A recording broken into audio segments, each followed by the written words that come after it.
నాకు తెలిసి రేపు పొద్దుగాల మనకు సుప్రీంకోర్టులో గోపాల్ రెడ్డి గారు ఏదైతే బీసీలకు రిజర్వేషన్ అనే అంశం పైన పిటిషన్ ఇచ్చిండో దానిపైన రేపు విచారణ జరగబోతా ఉంది సుప్రీంకోర్టులో.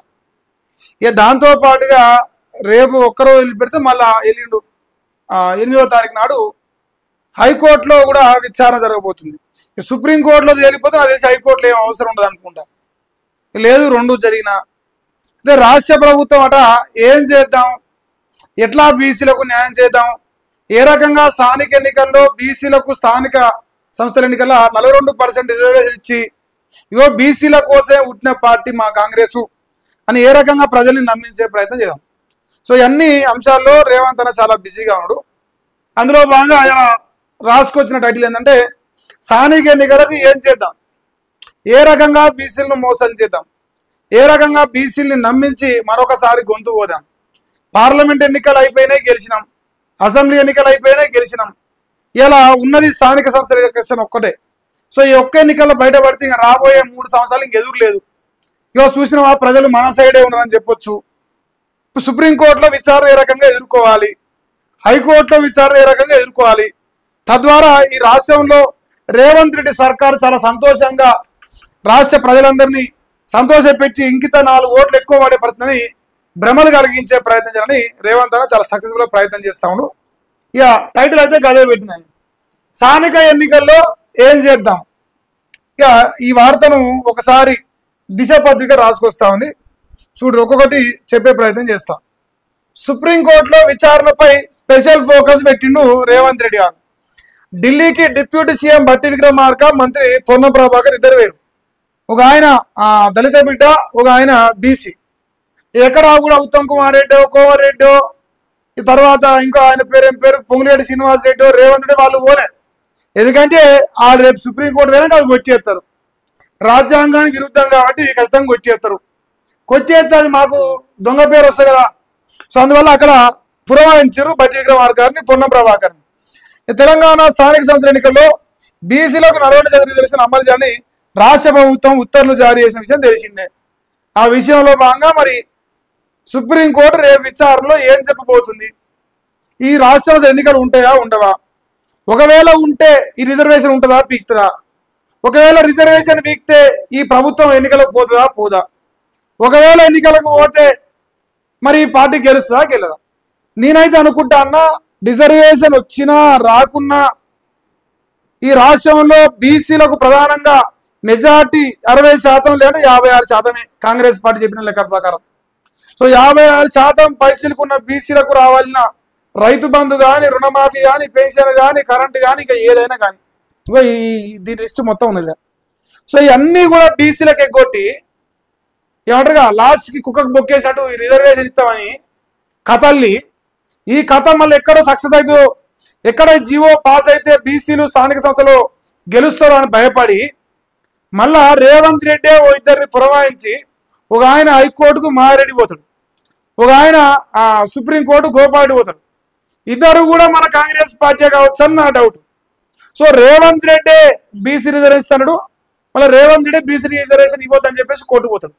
ఈ కథ మొత్తం జనాలు చూసి ఒరే నిజంగా రేవంత్ రెడ్డి బీసీల కోసం వచ్చిండ్రా, బీసీలకు న్యాయం చేస్తానికే వచ్చిండు రేవంత్ రెడ్డి. సో అలాంటి రేవంత్ రెడ్డికి మనందరం ఓటేయాలరా భయ్ అని చెప్పేసి రేపు స్థానిక ఎన్నికల్లో జనాలు పిచ్చోళ్ళు లెక్క ఓటేస్తాని ఒక భ్రమలో పడతా ఉన్నాను. సో నేనేమంటా ఉన్నా, రేవంత్ అన్న నువ్వు ఏదైనా చేసుకో, ఇది కాదు ఇంకా 100 చేసుకో, పథకాలు ఇచ్చుకో, పైసలు ఇచ్చుకో, అప్పులు తెచ్చుకో, అభివృద్ధి చేసుకో, రిజర్వేషన్ ఇచ్చుకో, ఇంకేమైనా ఇచ్చుకో. ఈ రాష్ట్రంలో కాంగ్రెస్ పార్టీని ప్రజలు నమ్మే పరిస్థితి లేదు, కాంగ్రెస్ పార్టీలో ప్రధానంగా రేవంత్ రెడ్డి నమ్మే పరిస్థితి లేదు. ఎదురొచ్చిన దేవుళ్ళ మీద ప్రమాణం చేసే మనకు వీకి ఇచ్చింది లేదు. అలాంటి మేధావి రిజర్వేషన్ల పేరుతో నాటకాలు ఆడతామని లోకం డిసైడ్ అయింది. మరి సుప్రీంకోర్టు ఏం చెప్తుంది, హైకోర్టు ఏం చెప్తుంది పక్కన పెడితే ఆల్రెడీ ప్రజలు మాత్రం కాంగ్రెస్ కు ఓటేమని చెప్తారు. నీకు ఇంతకంటే ఎక్కువ ఏది అవసరం లేని అనుకుంటున్నా, నా ఉద్దేశం చెప్తానా. సో ఇంతకు మించిన ఆన్సర్ నీకు ఏది అవసరం లేదు. ఇక నువ్వు ఏం పెట్టినా, బట్టి విక్రమార్కర్ పంపినా, పొన్నం ప్రభాకర్ పంపినా, ఇంకొక ఆయన పంపినా, లేదా ఆఖరు నువ్వే పోయినా, మీ కాంగ్రెస్ పార్టీ పులివాల చాచముడు రాహుల్ గాంధీ పోయినా, ఎవరు పోయినా ఇది రాజ్యాంగానికి వ్యతిరేకం. 50% దాటిపోయింది, 69% వస్తుంది. 9th షెడ్యూల్లో చేర్చలేదు, అందువల్ల ఇది ఖచ్చితంగా గుర్తిస్తారు. లేదు ఒకవేళ ఆయన కథలు పడి ఇక చట్టాలు పుట్టాలని చెప్పినా కూడా హైకోర్టులో కూడా ఉన్నది, ఈయననే కొట్టేస్తారు, ఏడివైనా కొట్టేస్తారు. ఇక్కడ చర్చ ఏంటంటే ఎలాగో కొట్టేసేదే, బీఆర్ఎస్ బీజేపీని బదనాలు పెడదాం అనుకుంటుంది. కర్మగాల మారెడ్డి అనేటోడు రేవంత్ రెడ్డి మనిషి అనే విషయం బయటపడిపోయింది. ఇప్పుడు ఏ ప్రచారం లేదు. ఇప్పుడు ఏం చేయాలి? స్థానిక సంస్థల ఎన్నికల్లో బీఆర్ఎస్ బీజేపీ పైన బడగాల్సి మీదేసి ఇగో మీ సక్కమైన సుతపూసలు మేము అన్ని చేసినామని పద్ధతి మనం చెప్పి రేపు ఓట్లు అడగాలి. అయినా కూడా మీకు ఓటేయరు. కాదు కూడా ఓటేసిన నమ్మకం మీకుంటే ట్రై చేసుకో, 100% నేను చెప్తాను ఓటేయరు. ప్రజలు ఆ స్థితిలో ఉన్నది అలా నీ పైన. ఇంకేందా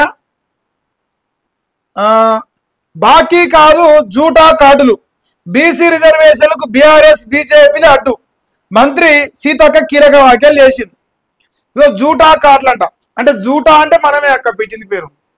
సీతక్క నేనేమంటానా, ఈ రాష్ట్రంలో అతిపెద్ద జూటా రేవంత్ రెడ్డి, అతిపెద్ద జూటా కాంగ్రెస్ పార్టీ. అది నేను చెప్తే ప్రజలు చెప్తారు. బాకీ కార్డు గురించి మాట్లాడే దమ్మెందుకు లేదక్క మనకు. రేవంత్ రెడ్డి ఏం చెప్పిండు, బీఆర్ఎస్ కి శాపం కావాలి కాంగ్రెస్ పార్టీ గ్యారంటీ కార్డు, రోజు తలిచి తలిచి తలిచి చచ్చిపోవాలని చెప్తారు కదా. మరి ఇప్పుడు మీరు వద్దంటే తలుస్తా ఉంటే సంతోషం కావాలి, కానీ కోపం ఎందుకు వస్తుంది? ఎందుకు వస్తుందయ్యా కోపం అంటే మనం ఇచ్చిన హామీలు నెరవేర్చలే. రేపు స్థానిక ఎన్నికల్లో మనకు ఓట్లు పడవని తేలిపోయింది. ఊర్లు మొత్తం ఆగం చేసి కూర్చున్నాం, రిజర్వేషన్ గాలికి వదిలేసినాం, అన్ని గాలికి వదిలేసినాం. అంటే రేపు ఒకటి దేకడు కాబట్టి ఇప్పుడు బీఆర్ఎస్ మీద అక్క కోపం వస్తుంది. కోపం వచ్చి ఆవేశాన్ని ఆక్రోశాన్ని వెలగక్కే ప్రయత్నం చేస్తుంది. అది కాదు మీరు చేయవలసింది. ప్రజల మేలు కోరాలి, ప్రజల క్షేమం కోరాలి, ప్రజల్ని మెప్పించాలి, ప్రజల్ని ఒప్పించాలి. అప్పులు తెచ్చిన అప్పులు ఎక్కడ పోయినా ఏం కథ అని శ్వేతపత్రం ఇవ్వాలి. ఆ తెచ్చిన అప్పులు కానీ మీరు చేసిన అభివృద్ధి కానీ అన్ని బేరీలు వేసుకొని చర్చ పెట్టి అంగో గిది చేసినాం గిది పొడిచినాం గీ అప్పు గిద ఖర్చు పెట్టాలని చెప్తే అప్పుడు ప్రజలు నమ్మితే అప్పుడు మీకు ఏమైనా ఓటేస్తారు. కేసీఆర్ 2,00,000 కోట్లు తెచ్చి ఇన్ని పథకాలు అమలు చేస్తే 10 సంవత్సరాలు, మన పందికొక్కు 22 నెలలకి అంత డబల్ అప్పు తీసుకొచ్చిండు, కానీ రూపాయి పని చేయలే. లోకం చూస్తలేరా? బాకీ కార్డు అన్నారు. సరే జూటా కార్డు అనుకుందాం పో చేసేపు అన్నదాని ప్రకారం. బాకీ లేరా ఈ రాష్ట్రంలో? రైతు బంధు కానీ రుణమాఫీ కానీ ఇంకేదైనా కానీ మీ కాంగ్రెస్ పార్టీ 100 రోజులలో 6 కేళ్ళు అమలు చేస్తామని చెప్పలేదా? చెప్పిన మాట ప్రకారం చేసిందా? చేసేటువంటి నిరూపించని. ఇప్పుడు వాళ్ళని మీద వీళ్ళ మీద దుమ్మెత్తిపోస్తే ఏమొస్తుంది? మీరు పని చేసి పనికి మాల అంటే తప్పు బాధపడాలి. మీరు పని చేయలేదు కాబట్టి పనికి మాల అంటారు జనాలు. ఇక మేము చెప్పలేదు, మీ కాంగ్రెస్ పార్టీ ఎమ్మెల్యేలు ఎంపీలు మంత్రులే చెప్తారు. మీ క్యాబినెట్ మంత్రి జూపల్లి కిషన్రావు ఇక మేము గెలవం, ఇక మా బతుక అయిపోయింది, మమ్మల్ని ఒకటి దేకడు, ఇక నీ అధికారంలోకి రావు, మళ్ళీ నేను గెలిచేయలేదు, మా పార్టీ కూడా గెలిచేయలేదు అని మంత్రులే చెప్తురు బాజాబ్తా. ఇక మీకు ఆడలేక పదగినట్టు మీకు చేతగాక, మీకు పరిపాలించే చేతగాక, ప్రజలు మెప్పించే చేతగాక ఇప్పుడు బీసీ రిజర్వేషన్ ఒక డ్రామా దాదాపు ఇప్పుడు 2-3 నెలలు ఆడవచ్చు. 2-3 అంటే 22 నెలలు అవుతుంది. మెజార్టీ 2-3 నెలలకెళ్ళి హాట్ టాపిక్ గా నడుస్తుంది ఎలక్షన్ పేరుతో. మీరు ఇంకా 100 కథలు చెప్పురి. జనాలు ఈ చెవికెళ్ళి అంటే ఈ చెవికెళ్ళి చేస్తారు, షేక్ అయితే ఓటేరు, షేక్ అయితే ఓటేయరు. ఆఖరి కాంగ్రెస్ పార్టీ పుట్టు పూర్వోత్తరాల నుంచి ఓటేసి కూడా ఓడాడు. వాడు కూడా ఏ పథకాలు రాలే కదా, అది ఓపెన్ సీక్రెటే కదా. అది లేటెస్ట్ ఒక న్యూస్ కనిపిస్తుంది కదా.